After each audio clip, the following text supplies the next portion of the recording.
So good morning, good afternoon, good evening, depending on where you are. Welcome to this industry plenary session. I'm Matthew Van Sickle, and I'm pleased to be here with you today with my co-moderator, Ms. Karen Hogue.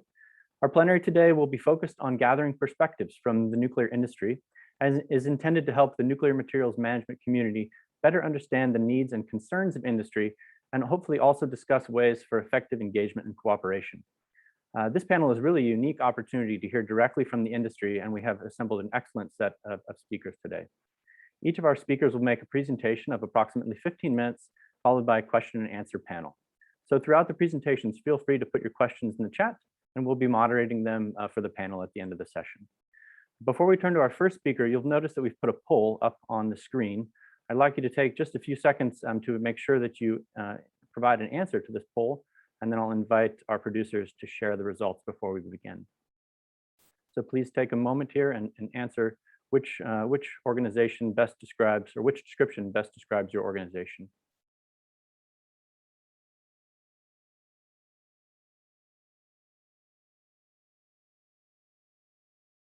Quick poll, since we have a short session. So I'll go ahead and ask the producers to go ahead and share the results. So we can see that approximately a third of you represent some sort of regulatory body. We had quite truncated selection here. Research and development, academia, a lot of national laboratories represented, probably a small percentage of industry. So a good thing that we have industry representatives on our panel to inform you, and then a selection of others. So thank you very much. With that short introduction, I'd like to turn the plenary over to Ms. Karen Hogue, who will introduce our first speaker. Thank you, Matt. I have the honor of introducing Dr. Sama Bilbao y Leon, who is the Director General of the World Nuclear Association. And the World Nuclear Association is the international organization that represents the global nuclear industry. And full bios for all of our speakers this morning are available on the website for the INMM and ESARDA conference. So please, we're excited to hear what you have to say, Director General. Thank you very much, Karen, for the introduction, and thank you very much, Matthew, for opening the session. It is truly my pleasure to join all of you, and obviously my fellow panelists, Mr. Atkinson and Mr. Luongo, in this virtual stage. I mean, I think we would all like to be in person, but okay, we are doing what we can in the current circumstances. So what I'm going to do today is, and hopefully you will be able to see my slides right now. Yes, good, perfect. So what I'm trying to do today is perhaps give you a few perspectives from the global nuclear industry that hopefully are relevant and meaningful for the audience that we have today here, for the Institute of Nuclear Materials Management, and also for the European Safeguards Research and Development Association. So clearly you are a very specific audience, that you have very specific interests, and you may or may not know some of the things that I'm going to tell you regarding the nuclear industry. So let me start by perhaps very quickly tell you that World Nuclear Association, we are the voice of the global nuclear industry. We have over 180 members from all over the world, 44 countries, all the continents in the world, representing the entire fuel cycle, and all the ecosystem of supporting organizations that are very important for the global nuclear industry. So we really work together with the industry in the sense that we work with the industry, we represent the industry, and we support all the activities of the industry. I think that many of you may be familiar with World Nuclear News, which is one of our services. It's a free daily news service on anything and everything related with nuclear energy and nuclear science and technology. We also run the World Nuclear University, in which we train the leaders of tomorrow for the entire nuclear industry. And of course, the areas of materials management and security safeguards are also part of our mandate. And then finally, we are or we strive to be a thought leader in the global energy debate, trying to make sure that we present the role of nuclear appropriately. So normally what I like to do when I talk about the role of nuclear, I always like to perhaps give you an idea of where we are. I want to give you a framework. So clearly nuclear energy has a very essential role to play in global decarbonization. Obviously that is something that is quite clear, and it's even more clear if we look at the enormity and the urgency of the climate change challenge that we have in front of us. So if you look very quickly at the pictures that I'm showing you, you'll realize that the contribution of low carbon technologies to the global electricity production today is exactly the same that it was at the beginning of the 21st century. So despite what you all may feel like that we are making enormous strides by engaging more and more renewable energy sources and things like that, the reality is we have not moved an inch. We are exactly where we were at the beginning of the 21st century. So that is not a very promising, and certainly it gives you an idea of the magnitude of the challenge. And this challenge becomes even bigger when you realize that there are many countries in the world that are less developed than some of our countries are in Europe and in North America, which means that these developed countries, while they would be quite keen to use clean energy, certainly their number one priority right now is to actually achieve socio-economic development. Essentially, what they want is to raise the standard of living of everybody in these countries to the same level that you and I are enjoying in our countries. So this means, of course, that the global demand from energy is only going to increase. So this gives us a double challenge, right? And in that challenge, nuclear energy is going to be absolutely essential. I'm not going to walk you through each and every one of these scenarios, but all the reputable scenarios that you see out there, all the projections, they assume or they see that the role of nuclear energy can only increase in order to meet these global decarbonization goals that we have. So that is the key thing. And more importantly, or maybe just as importantly, nuclear energy is the only low carbon energy source that can produce at the same time electricity and zero carbon heat, which of course opens enormous opportunities for nuclear energy to play a very important role in the decarbonization of many sectors of the economy that are very hard to abate. And I know that many of you have heard the very important role that nuclear can have in the production of fresh water through desalination, in the production of high temperature industrial heat for many industrial processes, maybe low temperature heat for residential district heating. And of course, I know that everybody is quite aware these days about the importance of producing zero carbon hydrogen that can be used in many ways to decarbonize, for example, transportation, shipping, and many other areas of the industry, of the economy. So with all that in mind, I think I want to highlight for you that right now there is lots of excitement about nuclear projects, large and small and maybe micro in all countries. So I'm not going to walk you through all these vignettes in here, but what I want you to realize is, number one, we have a number of newcomer countries that just started their first nuclear power plant in 2020, such as the United Arab Emirates and Belarus. We have a number of new reactor designs that just started on 2020, and we have a myriad of super exciting small modular reactors and micro reactors that are moving forward very quickly and are being deployed or are going to be deployed in the very short term. And you are going to hear about some of them in a couple of minutes. So that is all very exciting, and that obviously opens many markets, many applications, many new ideas in which nuclear can contribute.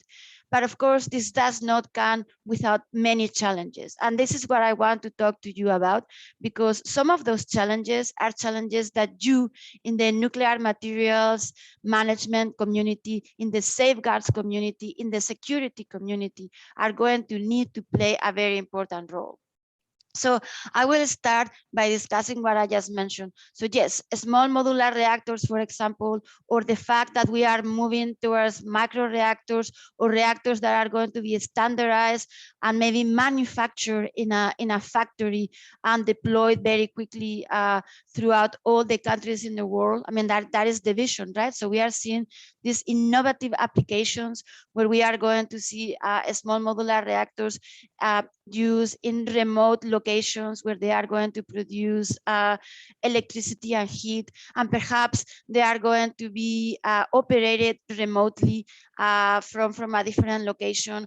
Or we are seeing the opportunity to actually put some of these smaller reactors on the bed of a truck and just ship them very quickly to the deployment location with minimum civil engineering works.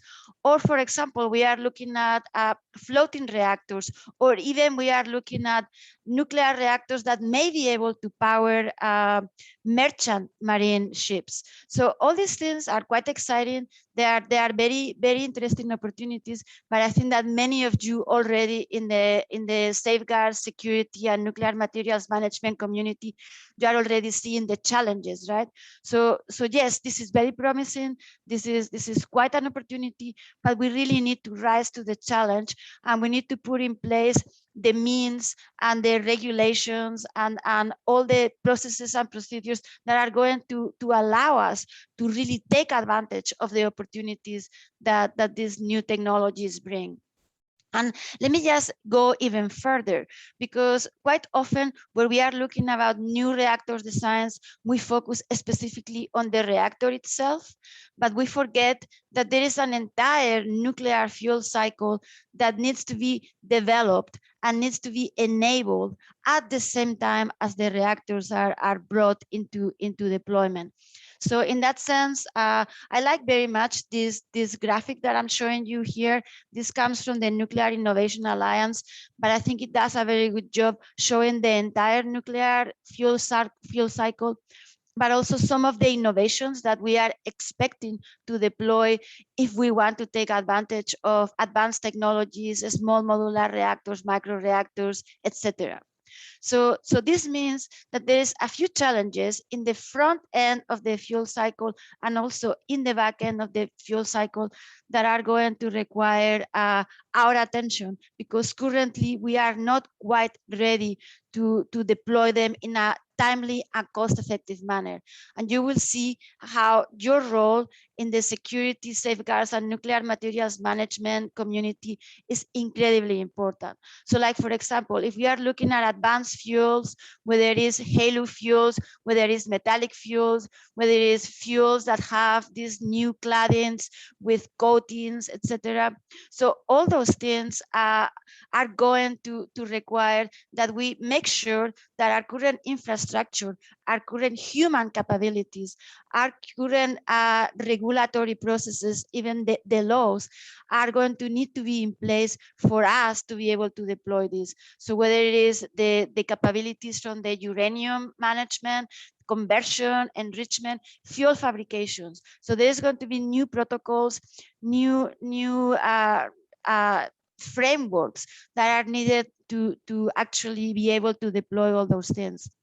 And the same thing is true when we are looking at the back end. Obviously, these new fuels are going to require perhaps different management when it comes from the recycling of this used nuclear fuel and high-level waste, or even if we are going to go to an open fuel cycle, the containers that we are going to use to store these materials, the containers that we are going to use to transport these materials. So all those things are going to be taken into consideration. And finally, the commissioning. We are talking again, perhaps reactors that have completely different or slightly different arrangements than the ones that we are used to use right now. So this means that we definitely need to think ahead. And I think that you are going to hear later a little bit more about the concept of safeguards by design, security by design. We really need to make sure that as we are working on the design of these advanced technologies, advanced reactors, we are actually doing this in an integrated manner. In other words, we cannot start thinking about the front end, of the back end, of the transportation, of the legal arrangements, on these other things as an afterthought. We really need to make sure that they are inherently and very well intertwined in the development and in the design of the reactors themselves. And then let me finalize with another thing that I also think is very important for your community to be aware of, and it's the concept of ESG and climate financing. I'm not sure how many of you are following this issue, but it is absolutely imperative that the nuclear community becomes aware, and not only becomes aware, but we put in place the means in order to ensure that we are going to take advantage of this. So it is essential for nuclear energy and nuclear science and technology in general to be recognized as a sustainable economic activity by the ESG and climate financing community. So some of you may or may not know what ESG is. So these are criteria that cover environmental aspect, social aspects, and also governance aspects from any organization. So essentially, when we are looking at where the financial community is going to invest, they are going to make sure that the companies that they are choosing, that the economic activities that they are choosing, the sectors that they are choosing are fully aligned with these environmental, social governance factors. And I think that obviously, when we are looking at the environmental aspects, those are well known, those are well understood. And I think that in general, the nuclear community is doing an excellent job. And of course, we just highlighted how nuclear is essential in the context of decarbonization and climate change. But we cannot forget other aspects, such as making sure that we ensure diversity within the global nuclear community, to make sure that we prioritize the health and safety, not only of our employees, but also the public and all the other stakeholders, that we prioritize the interests of indigenous nations and indigenous communities, human rights. You know, we need to know where every piece of our supply chain is being produced, etc. And then, of course, governance, making sure that the entire process of producing our energy and our nuclear science and technology is following the best aspects in a way that is ethical and is in agreement with all the laws. So I think that your community will need to play a very important role in keeping the nuclear industry meeting these ESG criteria. So I will stop, and this is my last slide, by this is maybe a message for all of us. I truly think that the nuclear community can work better together. I think that we really need to support each other in a better manner, because sometimes we are our worst enemies or our best enemies. So we really need to work together to acknowledge the importance of nuclear energy to mitigate climate change, and maybe work together to make sure that the potential of nuclear technology can be deployed in a efficient and effective manner at all aspects of society. So in that sense, a lot of the work that is taking place in the security, safeguards, and nuclear materials management community is absolutely indispensable, because we need to ensure that that is well done, that we are transparent, that we are following the best practices, but at the same time, we really need to make sure that we are not making nuclear energy and nuclear science and technology more complicated, and we need to follow the same risk management that we follow in some other similar activities. So with this, I think I'm going to stop here, and I look forward to the other two panelists and to your questions. Thank you so much. Thank you very much, Director General, for this presentation, which was quite a good high-level introduction to some of the main issues between industry and the nuclear materials management community. We've already got some questions coming into the chat, which we'll be monitoring and bring them back for the panel at the end. So thank you again for setting the scene. We'll move on to our second speaker now, who is Mr. Dale Atkinson, who is the Chief Operating Officer and Chief Nuclear Officer for NuScale Power.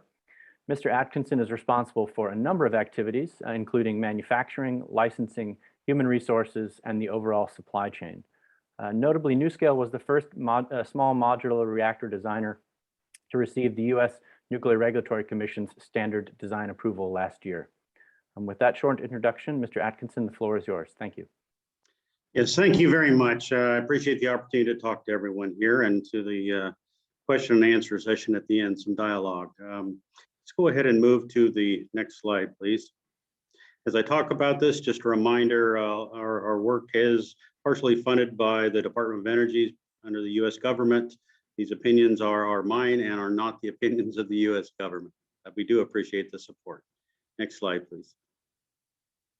So let me explain a little of the background about NuScale Power, and I think it aligns quite well with the Director General's introductory comments here. NuScale formed back in 2007 with a small modular reactor design created by Dr. Jose Reyes as part of the second bullet there, the Department of Energy multi-application small light water reactor program back in 2000. And in 2011, Fluor Corporation became the lead investor in NuScale. And since that time, we've made quite a bit of progress, which you probably read about in different announcements. But we currently have over 560 patents granted or pending, and in 20 countries, our employee count is increasing rather rapidly right now as we prepare to manufacture and deploy units. As mentioned, we have completed a significant milestone in completing the standard design approval with the Nuclear Regulatory Commission last August.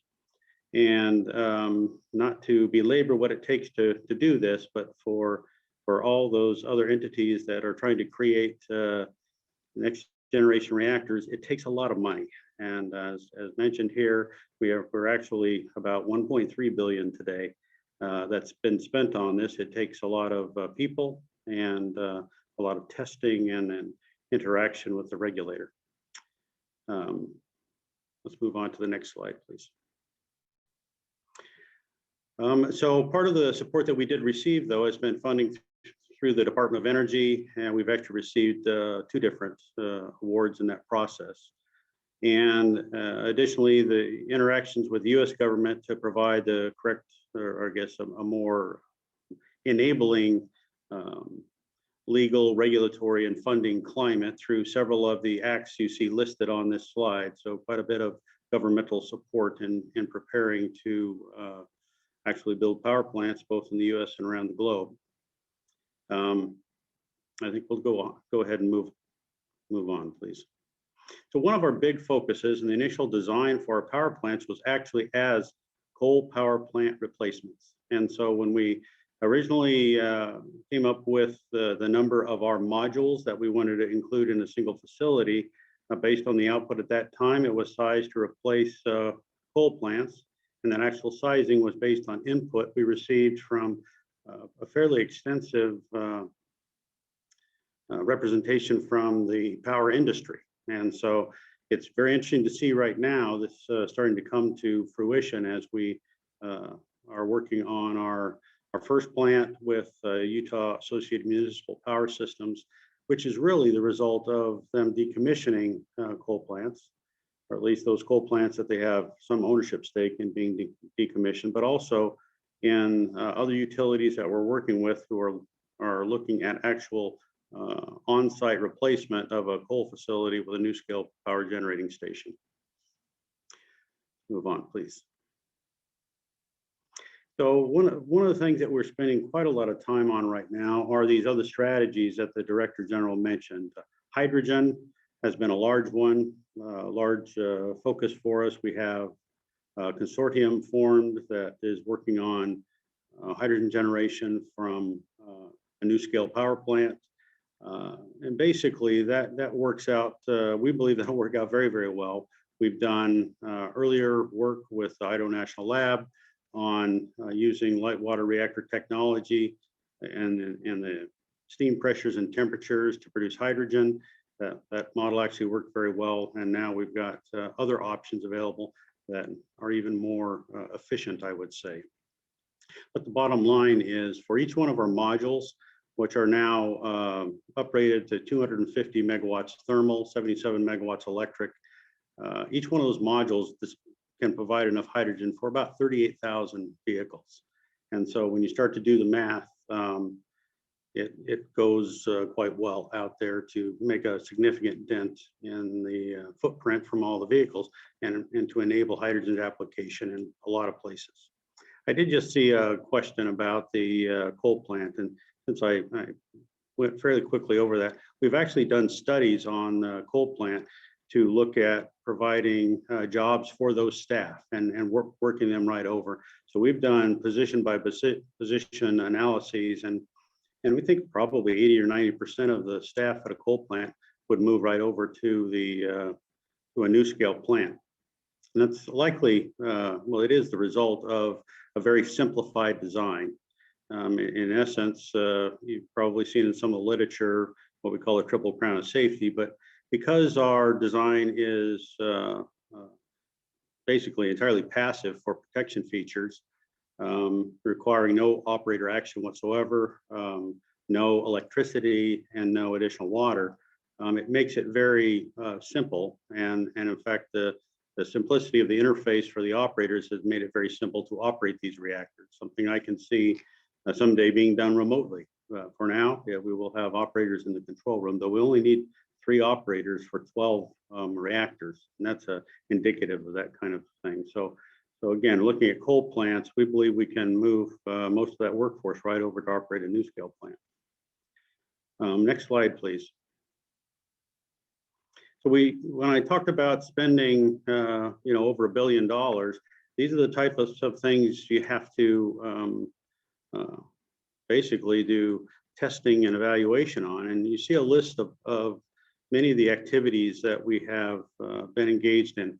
We do have a 1/3 scale thermohydraulic loop at the Oregon State University called the NuScale Integral System Test Facility. We've run all kinds of tests using that to certify our computer codes. We've used facilities around the world to do everything from critical heat flux and steam generator testing. One of the nice things about using light water reactor technology is that fuel creation and fuel cycle already exists out there. So we are actually using Framatome to manufacture our fuel, and we have an assembly sitting in our entranceway for people to see when they come to our offices. Anyway, I won't go through all of the rest of those, but just to point out, there's a lot of testing involved, and we are continuing to improve the manufacturability of items and resolve it for even smoother operation. Next slide, please. So these are some examples of all the physical things that have been done. I think one of the more interesting items to take a look at is that control room at the bottom. That's actually what our control room looks like. So it's each one of those screens from left to right covers one of our small modular reactors. The screen in the center is common systems and an overview that makes it easy to see trends on all 12 reactors simultaneously. But again, no operator action is required for the protection of health and safety of the public. And frankly, if you need to take any action with this machine, you simply turn off the electricity and everything takes care of itself. Up in the upper left, you see we've done the upper 1/3 of a containment with the reactor vessel inside of it. We did that to allow non-destructive examination testing and other physical fit-up items, evaluations. It's just much easier to do in the real world, even though we've got 3-dimensional modeling that you can walk through it as well. And you see across the top there some of the things that have actually been manufactured. And these are significant items that took a fair bit of development, but you can see a steam generator. That work was actually done in Italy. And then other features that are some of the key components that make up our facility. Next slide, please. All right, so I'm actually at a hotel meeting with the manufacturer, working on a lot of the details of our supply chain development. And that tends to be the big challenge for actually bringing a design to market. We get frankly enamored with the technology of generating the heat, the steam, but I would offer it to me it's a lot more work to actually get all the components manufactured to the specifications and in the production schedule requirements that we require to meet our customer needs. So I'll move on here to the next slide. These are just some more examples of many of the components that have to be developed. And that's why I say the design of the supply chain is actually, I think, oftentimes more challenging than the rest of the design. Next slide, please. So we mentioned the standard design approval process that NuScale completed. We are in the combined operating license preparation phase for Utah Associated Municipal Power Systems for their plant, which is the carbon-free power project planned for the Idaho National Lab area that is scheduled to go into commercial operation in 2029. And I think you're all aware there has been an early site permit banked by Tennessee Valley Authority. We actually provided the basis for doing the offsite dose calculations and everything with our design that showed that the emergency planning zone would be right at the site boundary. So it makes life a lot easier for an owner operator, and then I think instills hopefully confidence in the community that there isn't a situation that is reasonable that a person would ever need to evacuate. So that's been a confidence builder. And frankly, if you look at the probabilistic risk assessments and the basis of our approval with the NRC, you'll see that it's several orders of magnitude safer and less likely to cause any issue with the public than has ever been licensed out there. Next slide, please. So this is actually the timeline for the carbon-free power project. And as I pointed out, the first module is set to enter commercial operation in 2029. We are drafting the combined operating license right now. That activity is underway, and we're very excited about that. It's a pretty neat project.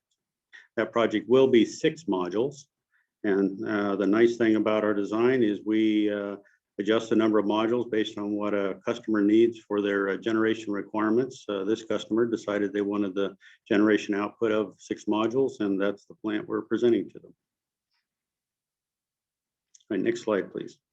And I'm running late on time here. So we are engaged in a number of international customer opportunities and regulatory environments, including the Canadian Nuclear Safety Commission. And you can just go down that list. In the interest of time, I want to get to the safeguards and design items next. Next slide, please. So security by design, the nice thing about starting with a blank sheet of paper is you get to make sure you don't have all those problems that you had in the other plants that you've been associated with. And we have a lot of operating history at NuScale. So many of the features, both for operation, maintenance, and security, that we've experienced at other power stations that we really disliked, we have worked out of this in the design for NuScale. But we have remember our containment is actually a steel ASME pressure vessel surrounding the reactor vessel, and all of that is contained within an aircraft impact resistant building. Our safety related components are for the most underground, and as I mentioned earlier, passive system, no reliance on operator action, electro power, or additional water. This has made it very simple to do a lot of things, but you know, I've been in the past, I've been responsible for operation of Gen 2 reactors and dealt with the security side of that. This is much, much simpler since you don't need electricity, water, or operator action. And in fact, for those of you who've been through that analysis and determination of target sets, you can imagine this greatly simplifies that process as well. In addition, With regards to cybersecurity, we adopted field programmable gate array technology early on.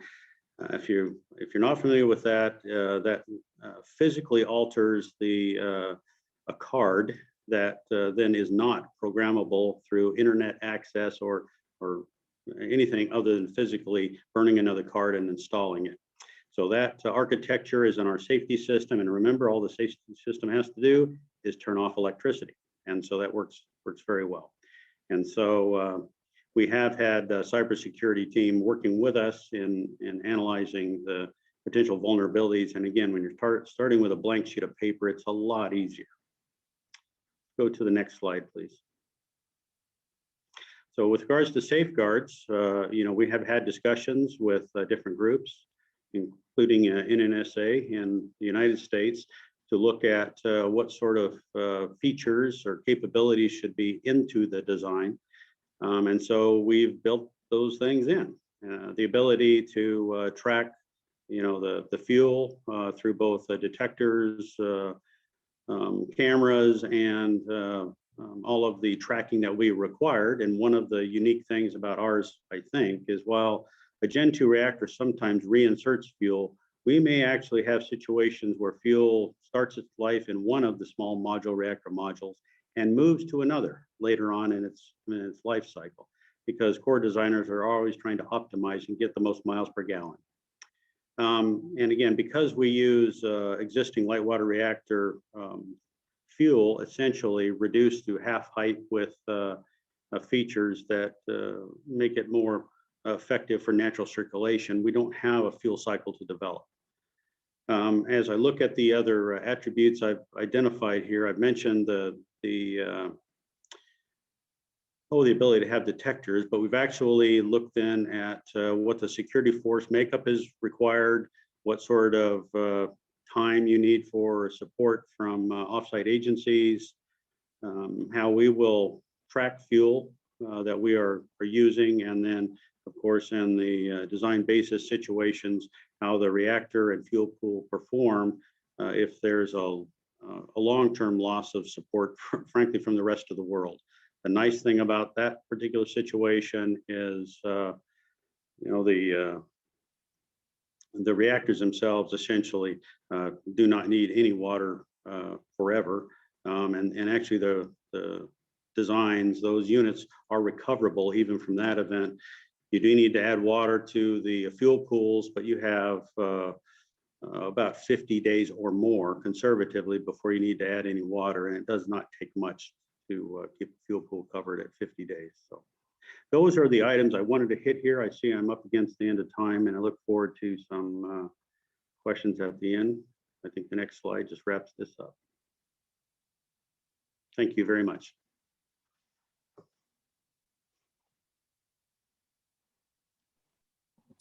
Thank you very much, Mr. Atkinson.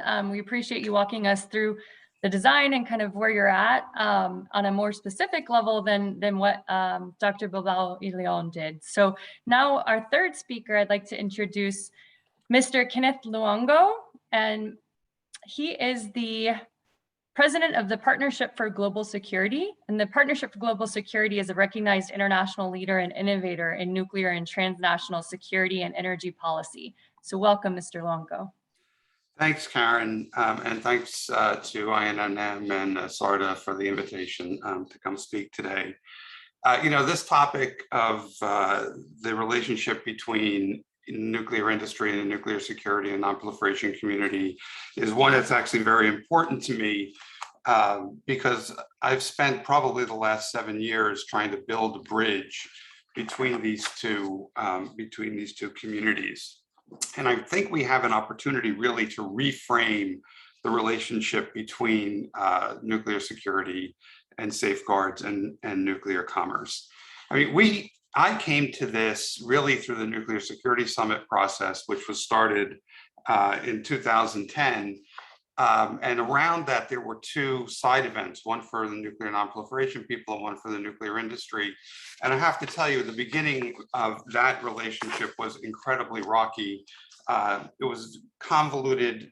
There were no relationships at the beginning We only were willing to exchange one participant per event. So in other words, one person from the nuclear industry summit came to our event, and one from the non-proliferation event went to the nuclear industry event.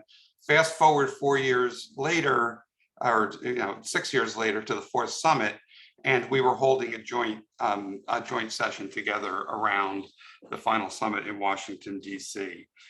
So I think what's happened is the ice has been broken, and it's clear to me that there's common ground between these two communities that we need to take advantage of. And the common ground, I think, is basically 4 key issues. One, as others have pointed out, is the challenge of climate change and zero carbon. Second is the need to work together on next generation reactor technologies. Third is the need to compete effectively in the nuclear market of the 21st century. And then finally, the importance of collaborating to ensure high levels of global security and nuclear governance. So our response, at least my organization's response, has been to try and institutionalize this agenda through something called the Global Nexus Initiative, which is a joint project between our organization and Nuclear Energy Institute in the United States. So if my technical skills don't fail me, I'd like to just walk you through briefly what we've done. I'm hoping everybody can see this. So what is the Global Nexus Initiative? We started it in 2015 as a way to not allow the two communities to recede back into their respective corners after the summits were over. And so we brought together 20 leading experts from the nuclear industry, the nuclear security and environmental communities to work on the intersection of climate change, energy demand, and global security. And those are 3 very non-traditional partners that have come together, and I think been able to work very effectively on this agenda, as I mentioned, of supporting decarbonization, strengthening geopolitical competitiveness, prioritizing innovation, next generation technologies, and then leading on nuclear security and governance. That's basically the mandate of GNI. Our achievements have been, I think, quite significant. We've published 6 different policy reports. Those reports, at least the last 2 of those, have won graphic design awards. I mean, it's quite important to me personally that we be able to communicate information in an effective way in this highly complex nuclear environment. And we've held also several webinars in this COVID period, and we continue to move together. I think for this community, the most interesting is the last report we published in June of 2019, which really was an assessment of the safeguards and security of advanced reactors. I think what's important to note here is that our group is diverse, but we came together around identifying what the core security and non-proliferation and safeguards issues were associated with these reactors without shying away from that. I also want to just point out that there was a first of its kind memorandum of understanding between NEI and their counterparts in Canada that noted that GNI was a vehicle for enhancing international nuclear security collaboration. So I think that what's important here, takeaway from GNI, are that non-traditional partners can work together effectively, but it definitely takes time to build trust and to build the understanding that's required on both sides. Let me just touch briefly in more depth on the kind of 4 core issues. Very briefly on climate. The decision by the United States and other countries to achieve zero carbon electricity, at the very least, by 2050 is an incredibly daunting undertaking. And I think that nuclear power is going to play a role in that. I don't think there's any question about that. At the moment, for the United States, while 20% of our electricity is produced by nuclear power, 50%, over 50% of the zero carbon emissions in the United States are produced by nuclear energy. That's also true for the UK. It's also true for South Korea. Obviously, France has it's probably the numbers are higher. But my point is that for a lot of industrialized countries in the West, at least, and leaders in Asia, nuclear power is an important zero carbon source. And I think that's been borne out by the major studies that have been produced by the UN's International Panel on Climate Change, which identified a significant need for nuclear energy. The International Energy Agency has underscored the importance of nuclear energy. The Biden administration has included nuclear energy as part of its clean energy suite of technologies. And if you look at the Dale talked about the bills that have been passed, but if you look at the infrastructure bills that are under debate in the Congress at the moment, nuclear power, especially next-gen nuclear power, has a very prominent role. Interestingly to me in this climate environment is that with Japan and South Korea deciding that they wanted to achieve zero carbon by 2050, they are both rethinking their domestic nuclear energy process. The joint summit statement between the United States and Japan's leaders earlier this year for the first time talked about cooperation on advanced reactors. In Korea, clearly under the current administration, there's a no nuclear growth policy, but there's an election coming up, and that is something that may change after the election next year. But the Biden administration has been very much on board on this. And to the point that Sama made earlier, I think it's very important. Electricity growth is growing, particularly in a developing economy world. When you look at the projections that are out there, it's dramatic what the demand is that's going to come from those countries. And honestly, not every technology in the renewable suite is going to fit the needs of those developing countries. So on to technology and innovation and next-gen reactors. You know, at least in the United States, we live in the fractured state of the United States. It's not very united anymore.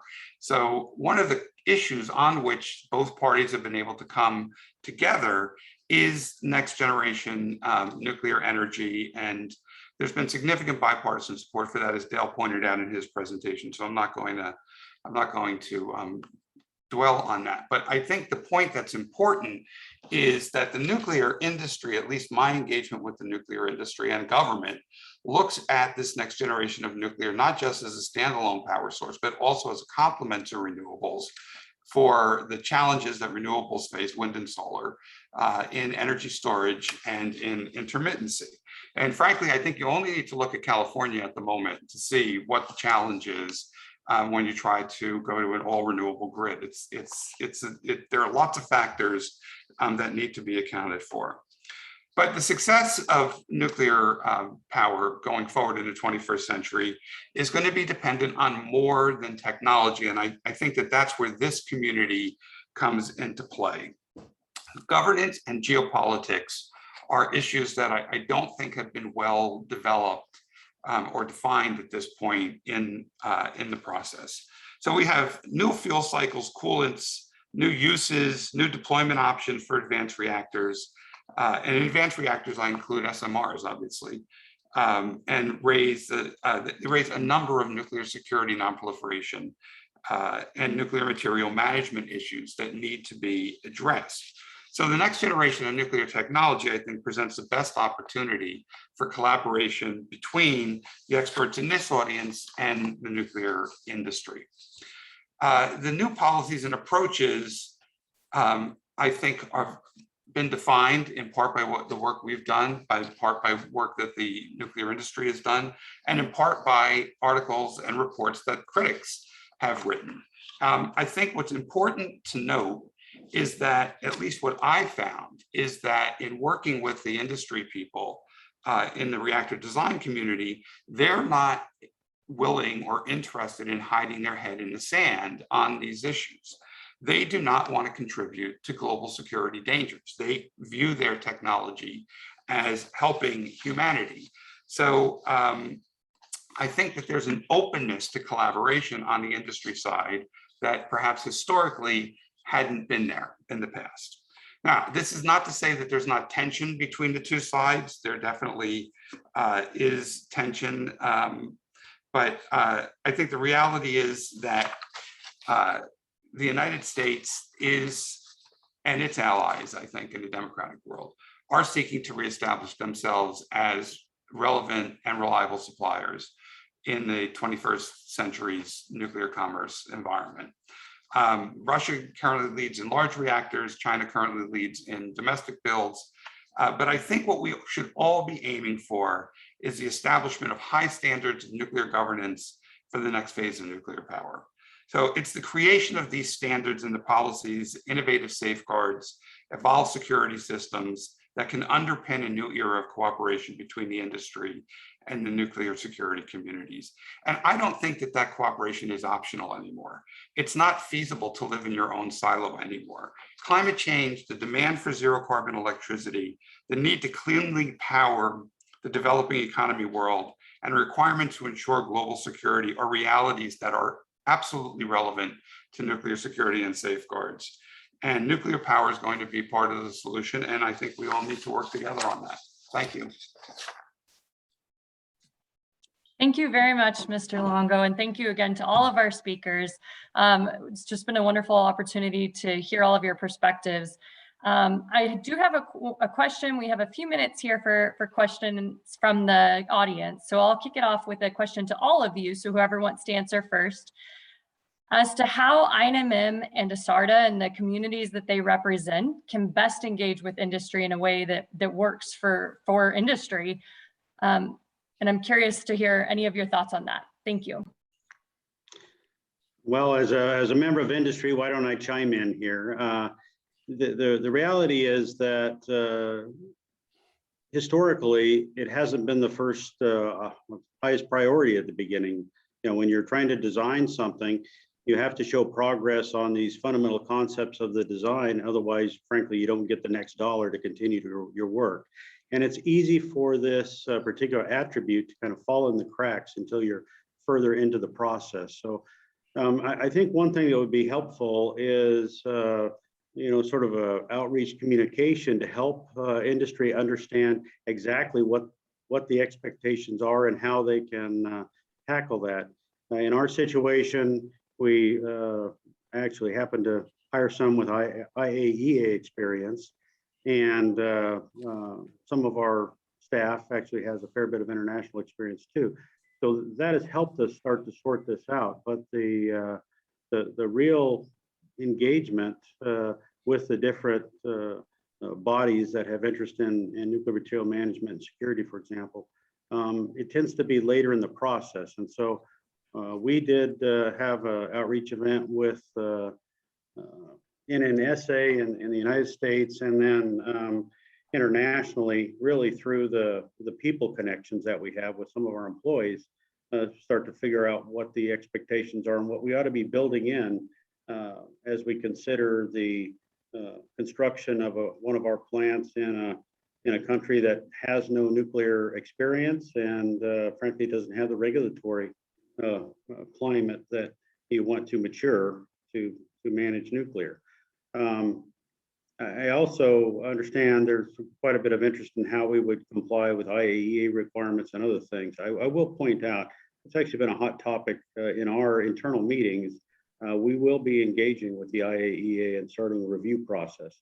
The other challenge we have, and this is one I think that the different bodies should figure out, is when you invest over $1 billion, you have obligations to protect intellectual property. And how do we get through these reviews without losing all the hard work that we've done out into the world? So that's a really an issue that we struggle with sometimes.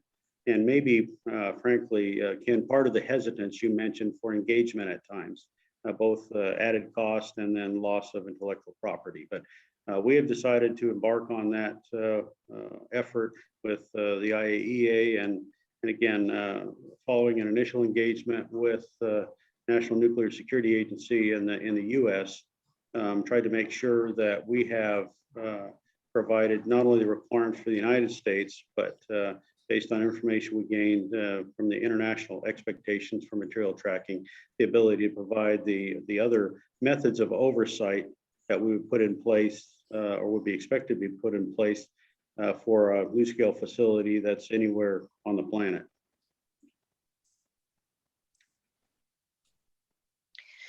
May I add something to?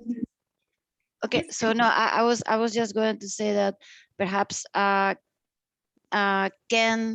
he did a very good job explaining what I think is the very next step here for the collaboration between the materials, nuclear materials management, security, safeguards. So the point is that this collaboration is no longer optional. I don't know that it ever was, but certainly right now is absolutely imperative. And in that sense, what we mentioned earlier, that this collaboration cannot be an afterthought.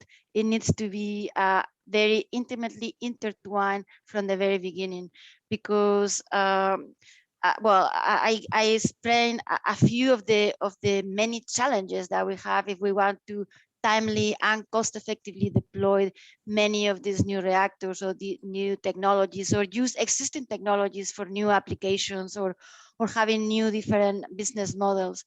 And many of these challenges cannot be tackled at the end. We really need to think about them at the very beginning. And in that sense, all the innovation, all the work that is taking place in the community that is hopefully watching us right now, is very important to integrate that from the very beginning and make sure that regulators, industry, and governments are working together to bring this to fruition from the very, very beginning. I have only two points. One, I think you need to realize that we're living in a new world where there are many new challenges. So we need to reframe the relationship between the two communities. And secondly, I think it's absolutely essential. One of the hardest things for any group of smart people to do, and that is to break down the silo walls between what they know and what other people know, because it's essential that you work together. So if you reframe the relationship and are willing to allow permeability between the silo walls, I think you can make progress. Mm-hmm. I guess personally, I don't, I'm not familiar with the distrust side of this piece. You know, in industry, normally you have requirements to comply with, and you know, other attributes that help instill confidence in potential customers, and also, you know, residents of any locale or country where a facility might be sited. So I would be actually interested to learn at some point what those examples or issues are. I'm just not familiar with that. Mm-hmm.